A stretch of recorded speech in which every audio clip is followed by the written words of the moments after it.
it's Charlotte from Power of the Parent, and I am back with another video with some more tips for you, this time on preparing for any form of parental leave. There are probably hundreds of things that people will try and advise you on, and it's hard to pick just a few, but these are some of my favourites and the ones that I think can have a really big impact on you, your kind of engagement and how you're feeling.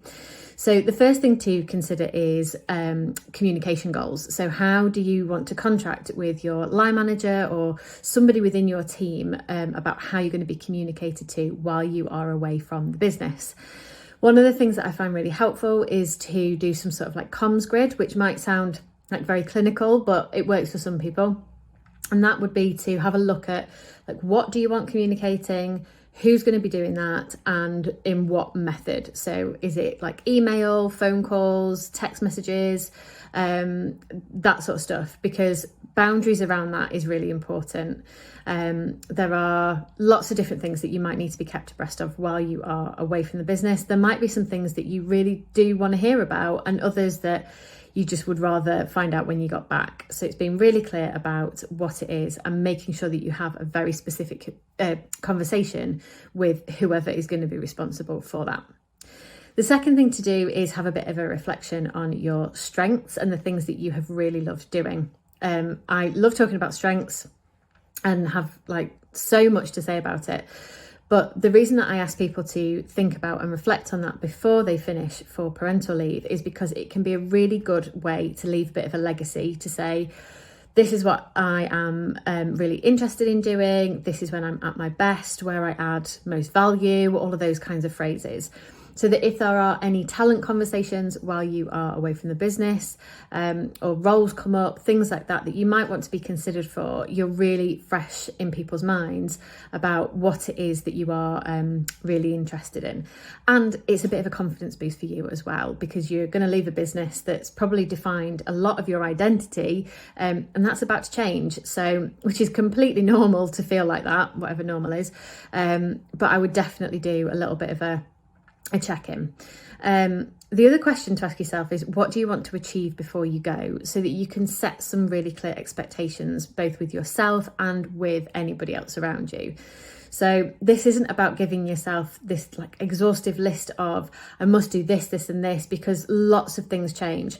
Projects change. If you're going through adoption, those timings can shift. If you are carrying a child, then babies come early. So there will be lots of reasons why it isn't an exact science. So taking a bit of time to think, broadly speaking, what is it that I really want to see out? What is it that I would like to be involved in before I go? Because I have worked with people where as soon as they've announced that they are having a baby or that they are gearing up to adopt, they're kind of like, oh, well, you're on a bit of a ticking time here, aren't you? So let's not get you started on that project. But there's always options, there's always choices. So have a think about what's important to you. The next thing would be to have a conversation and figure out who your sponsor or sponsors are. There is an infinite amount of change going on in the world at any given time, but especially at the minute. And lots of people are shifting around in organisations, and we can't always bank on coming back to the same line manager or peer support group. So who can be, are there a few people that can be sponsors for you, that they can kind of have your back while you're not in the business, that they are the ones that are able to articulate where you are adding impact and value and all that kind of stuff, not just a line manager, but kind of like a second or third person as well. And the final very, very practical tip is to send yourself a list of contacts. So you don't always know when you are on parental leave and you're like, okay, who do I contact? My first month of pay's come in and it doesn't look quite right. Who's my contact to check? You don't want to be wading through like switchboards and help desks and all that kind of stuff. Find the contact and send yourself an email with their number or their email address on, or maybe even go and introduce yourself to them before you go on any form of parental leave. But make sure you've got that list of contacts there. Make life easy for yourself. Somebody would say like, be your future friend. That's what I mean by that. I hope they were helpful, and if you need any other ideas, then please, or you've got ideas that have really helped you, then please do drop me a note. I'd love to hear them.